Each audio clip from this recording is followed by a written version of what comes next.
সুপ্রিয় দর্শক, আসসালামু আলাইকুম। দেশ ও দেশের বাইরে যে যেখানে আছেন সবাইকে আন্তরিক শুভেচ্ছা ও অভিনন্দন। প্রিয় দর্শক, আমি শামীম আবার আপনাদের মাঝে আরেকটা ভিডিও নিয়ে উপস্থিত হয়েছি। আমরা কথা বলব বিধান ২৬ নিয়ে। এই ২৬ এর আ চাউল এবং ধান। এই ধানটা দেখুন এবং এই চাউলটা দেখুন। এই বিধান ২৬ নিয়ে আমি কথা বলতে চাচ্ছি। তো বিধান ২৬ এর যে সিজনটা আউশ সিজন এবং বড় এবং উম আউশ। বড় এবং আউশ সিজনে আপনার এই বিধান ২৬ আমরা চাষাবাদ করে থাকি। এটার জীবনকাল হচ্ছে হলো আউশ সিজনে ১১৫ দিন, আর বড় সিজনে আপনার ১৪০ দিন। ১১৫ দিন এবং ১৪০ দিন ২ টা ২ রকমের। তো ফলনও ২ রকমের হতে পারে। তো চাউলের কি হচ্ছিল যে চাউল সাদা এবং চিকন। চাউল সাদা এবং চিকন।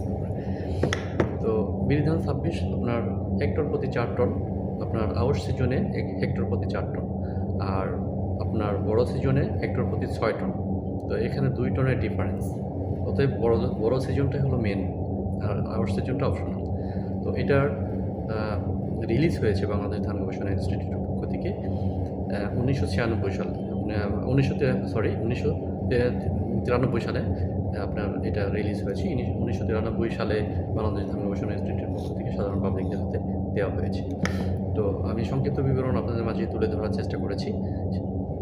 যদি কারো কোনো প্রশ্ন থেকে থাকে অবশ্যই আমাকে কমেন্ট বক্সে জানাবেন, নক করবেন, তাহলে আমি আপনাদের সহযোগিতা করার চেষ্টা করব। তো সে পর্যন্ত ভালো থাকুন।